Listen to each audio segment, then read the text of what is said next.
जरा इनका जगाओ भैया जी, जरा उनका जगाओ।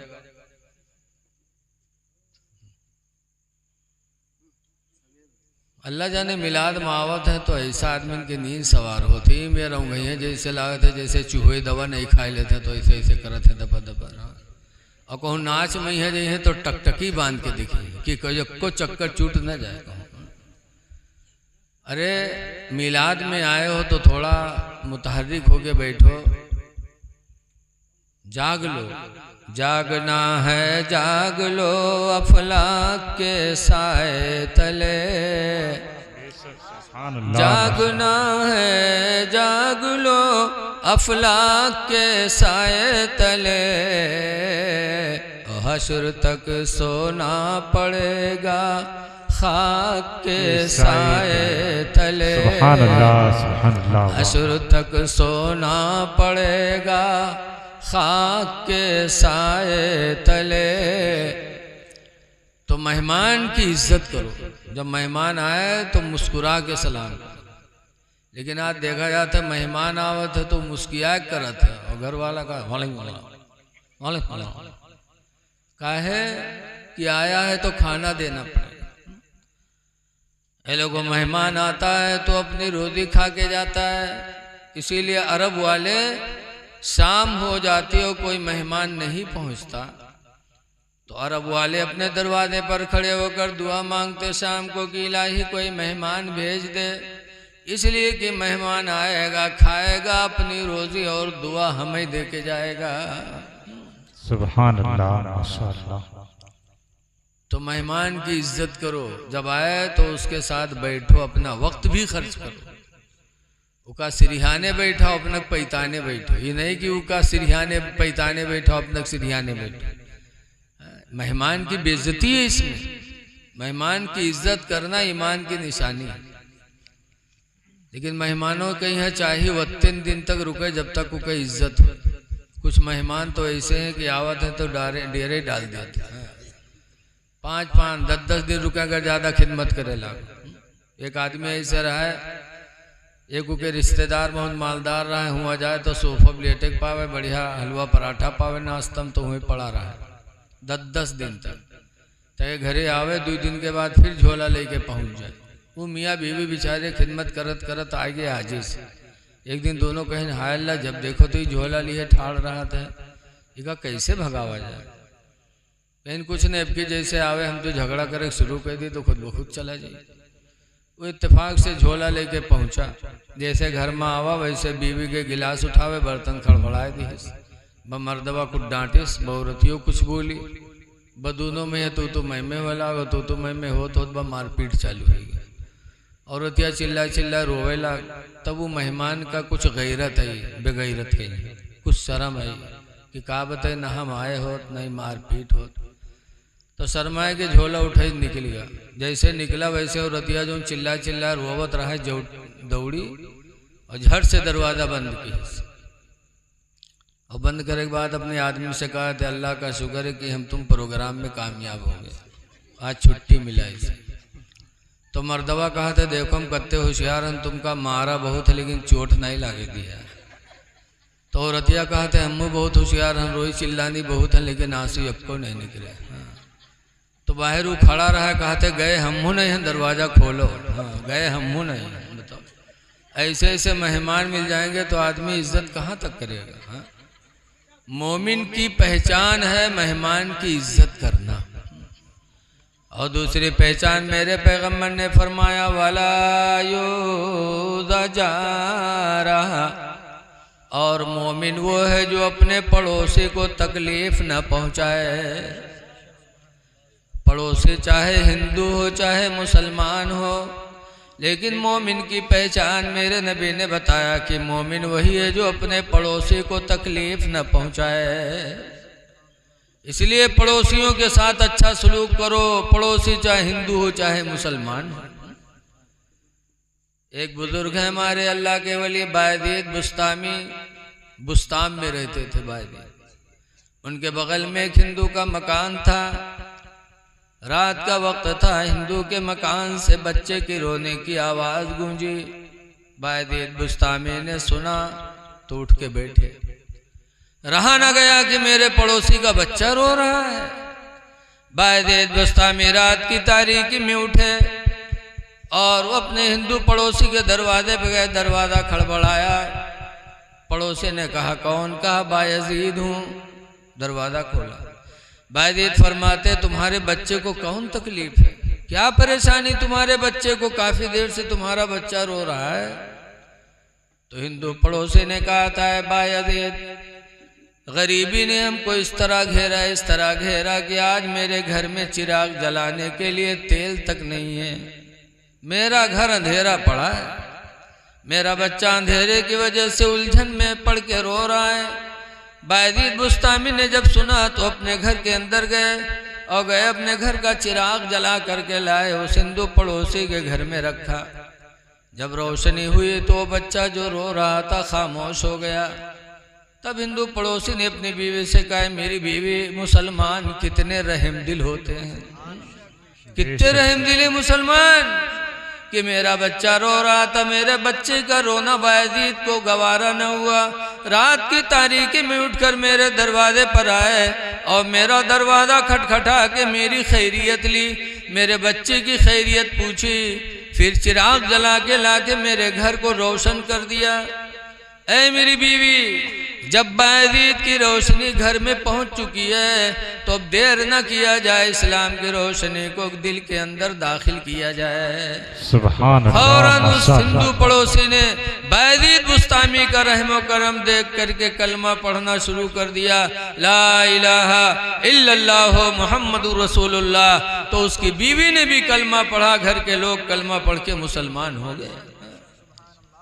तो ये लोगों, पड़ोसियों को तकलीफ न दो। पड़ोसी कोई भी हो, भूखा हो तो उसको खाना खिला दो, बीमार हो तो उसकी इयादत करने के लिए जाओ, देखने जाओ। मुस्लिम शरीफ की हदीस में है कि क़यामत के दिन एक बंदा रब की बारगाह में हाजिर होगा तो अल्लाह ताला उससे नजर रहमत मोड़ लेगा। जब मोड़ेगा अल्लाह तो बंदा कहेगा परवरदिगार, मैंने नमाजें भी पढ़ी हैं, रोज़ा भी रखा, तिलावत कुरान भी किया, ज़कात भी दिया, और रब तो हमसे अपनी नजर रहमत मोड़ रहा है। तो अल्लाह कहेगा मैं बीमार पड़ा था, तुम देखने नहीं आए। तो बंदा कहेगा अल्लाह तू कब बीमार हो? बीमार होना तो बंदों की सिफत है, तू तो परवरदिगार है, तू कब बीमार हुआ? तो अल्लाह कहेगा तेरा फला पड़ोसी बीमार था, तू अपने बीमार पड़ोसी को देखने नहीं गया। अगर तू वहाँ देखने जाता तो मैं अपने बीमार बंदे के पास मौजूद था, तेरी मुलाकात हो जाती। तू पहुँचा नहीं। अल्लाह कितना मेहरबान है, बीमारी भी उसी की तरफ से है, लेकिन अल्लाह की रहमत वहाँ जलवागर होती है। इसलिए बीमारों के पास जाना चाहिए, उनकी खैरियत पूछना चाहिए, दुआ देनी चाहिए। लेकिन आज हम लोग जाओ भी जाते तो वो बोली बोला जाते कि क्या बताओ, दुआ देना चाहे हम लोग दुआ के बजाय जैसे जाओ जे बीमार का देखा जाए तो हाँ ये तो खूने नहीं रहेगा, हाँ ये तो सुखाएगा। अब बताओ मेरे बीमार का कहियो तो बीमारी और बढ़ी कि ना बढ़ी? बताओ, दुआ करो दुआ। हदीस पाक में उम्मे सलामता कालत काला रसूलुल्लाह, सरकार की बीवी उम्मे सलमा रवायत करती हैं, फरमाती अल्लाह के रसूल ने साथ फरमाया इदा हदरा दुकुमुल मरीदा बिल मय्यिता, ऐ ईमान वालो जब तुम में किसी बीमार या किसी मय्यित को देखने जाए फलियक़ूलू खैरा, तो चाहिए कि वहाँ जाकर अच्छी बोलियाँ बोले, अच्छी बोलियाँ। माशाअल्लाह। बीमार के पास जाए तो कहे अल्लाह इसको शिफा दे दे, इलाही इसको सेहत दे दे, और मुर्दे को देखने जाए तो कहे अल्लाह इसकी मग़फ़िरत फरमा दे, या अल्लाह इसको बख्श दे। अच्छी बोलियां बोले। क्यों? हुज़ूर फरमाते लिअन्नल मलाइकता युअम्मिनून, इसलिए कि फरिश्ते वहाँ मौजूद होते हैं, तुम्हारी बोलियों पर आमीन कहा करते हैं। भोबतपुर इतना मशहूर और बड़ा गांव, लेकिन अफसोस है कि आज मुसलमान दीन से बहुत दूर होता जा रहा है। ऐसे हालात में भी हमको आपको एहसास नहीं कि आखिर इस दौर में हमारा कौन है। अल्लाह और उसके रसूल की मदद के सिवा कोई मदद का सहारा न रहा, फिर भी हम भूले बैठे।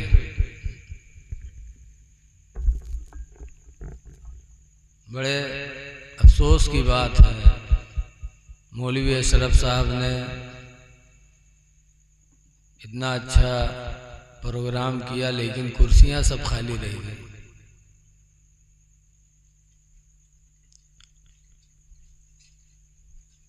आप लोग तो नहीं आ जाए कि तो बढ़िया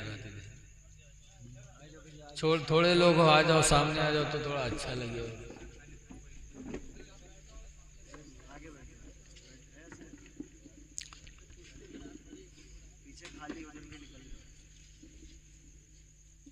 देखो हम लोग आपके मेहमान हैं। मोहतरम जनाब बाबा ज़हूर अहमद उर्फ कबूतर वाले बाबा अलील हैं, लेकिन फिर भी माशाअल्लाह स्टेज पर काफ़ी देर से बैठे हैं और पढ़ा भी। हमारे कारी सलमान साहब, कारी सद्दाम साहब, कारी गुलाम गौस साहब, कारी फ़खरुद्दीन साहब, हाफिज़ रहमतुल्लाह साहब, बहुत से क़ुर्राए इदाम यहाँ मौजूद हैं। देखो हम सब मेहमान हैं आपके। हदीस पाक में ईमान की निशानी मेरे नबी ने बताई है। हुजूर फरमाते हैं मन काना मिनकुम मोमिना, तुम में का जो मोमिन हो, फलियकरिम दैफा, तो चाहिए कि वो अपने मेहमान की इज्जत करे। वला युज़जा रहा, और अपने पड़ोसी को तकलीफ न दे। मोमिन मुसलमान की पहचान मेरे नबी ने दो बताई। पहली पहचान मेहमान की इज्जत करे। मेहमान आए तो उससे ज़रा मुस्कुरा के बोले। वो सलाम करे तो आप मुस्कुरा के जवाब दो। कुरान कहता भी वइज़ा हुय्यितुम बितहय्यतिन, ऐ ईमान वालो जब तुमसे कोई सलाम करने वाला सलाम करे, फहय्यू बिअहसना मिन्हा, तो उससे बेहतर उसके सलाम का जवाब दिया करो। अल्लाह माशाअल्लाह। जब कोई सलाम करे तो उससे बेहतर उसके सलाम का जवाब दो। सलाम एक दुआ है, लेकिन आज हम लोग मौलाना से सलाम करबे, नेता से सलाम करबे, दोस्त से करबे। जरा इको बंद कर दिया भैया अगर इको हुई तो। लेकिन माँ बाप से नहीं करते, बीवी बच्चों से नहीं करते। कभी आपने गौर भी किया कि सलाम है क्या? सलाम एक दुआ है। जब मोमिन मुसलमान किसी से कहता अस्सलामु अलैकुम, तो इसका मतलब है कि तुम सलामत रहो। अस्सलामु अलैकुम तुम पर सलामती हो, यानी तुम सलामत रहो, हर बला मुसीबत से तुम बचे रहो। तो हम अपने माँ बाप को दुआ नहीं दे सकते? माँ बाप को दुआ दो, बीवी को दुआ दो, सलाम सबसे करो। सलाम एक दुआ है। और सलाम दिल की नफरत को भी दूर करता है। दो आदमी में झगड़ा होएगा, हो बोल चाल ना हो, उसके बाद दोनों में से कौनो अगर पहली दफ़ा को मिले सलाम कह ले, तो दूसर का कही यार इसके मतलब इसके दिल में हमार मोहब्बत है, तभी इसने सलाम किया। लेकिन आज घर में रवाज नहीं है तो सलाम नहीं कर पाते। एक मौलाना ऐसे तकरीर कर रहा है कहीं कि सलाम से मोहब्बत बढ़ती है, नफरत दूर होती है। तो एक आदमी, बहुत से लोग बैठे रहे हैं, तो एक आदमी के रुके मेहरुआ से बनत नहीं रहा है, तू मैं, तो सोची सी यार मौलाना कहते हैं सलाम से मोहब्बत पैदा होता है। और हमरे मेहरुआ में यहाँ इसे लाग रहा थे तू मैं तो आज से हमू सलाम करबे ताकि हमरे मेहरुआ के दरमियान मोहब्बत पैदा हो। तकरीर सुन के घरे गवा मुहारिम ठाड़, अब सलाम करे चाहे लेकिन हिम्मत नहीं पड़े। पहली दफ़ा रहा है शर्माए, अस्सलाम कहते कि फिर रुक जाए, आधा कहे तो कि फिर रुक जाए शर्माए। तो एक बाद आस्तीन समेट इसके आज करब चाहे जो हो जाए। आस्तीन समेट के घर में घुसा, मेहरवस कहते अस्सलाम वालेकुम। औरतिया कहते तोर सब मजाक नीक लागत है लेकिन यूँ मजाक तोर हमका नहीं नीक लागे। अब बताओ, इतनी मेहनत के बाद बेचारा सलामों की हिस तो मेहरुआ का मजाक में ले ली। आज घर में कोई सलाम करे थे तो उसका मुल्ला समझे थे, मुस्कियाए लागत है। सलाम नफरत को दूर करता है। सलाम किया करो, इसीलिए अल्लाह के रसूल सल्लल्लाहु अलैहि वसल्लम जब मक्का से हिजरत करके मदीना पहुँचे, हुजूर कहाँ पैदा हुए? एक जलसा हम पूछे तो एक साहब बोले अजमेर शरीफ में। तो हम सोचे निकाह अजमेर याद है शरीफ। हमारे तुम्हारे पैगंबर मक्का शरीफ में पैदा हुए, 53 साल मक्का में रहे। और जब मक्का के लोगों ने सताया तो हुजूर ने मक्का छोड़ा, मदीना चले गए। पता चला कि जब दीन पर अमल करना मुश्किल हो जाए तो इंसान वहां से हिजरत कर जाए, वहां न रहे। ऐसी जगह भी न रहे जहां अज़ान की आवाज कानों में न पहुंचे। इसीलिए हुजूर फरमाते हैं सुमो फिल मराती वद्दारी वल फरसे कि नहूसत 3 चीज़ों में होती है। 3 चीज़ों में नहूसत होती है, एक तो घर में, दूसरे औरत में और तीसरे सवारी में। घर की नहूसत क्या है? हदीस में आया कि जिस घर में अज़ान की आवाज़ न पहुँचे वो घर मनहूस है। जिस घर में अज़ान की आवाज़ न पहुँचे वो घर मनहूसत है, उसमें रहना नहूसत को पैदा करता। इसीलिए ऐसी जगह घर बनाना चाहिए जहाँ अज़ान की आवाज़ पहुँचे, मस्जिद करीब हो।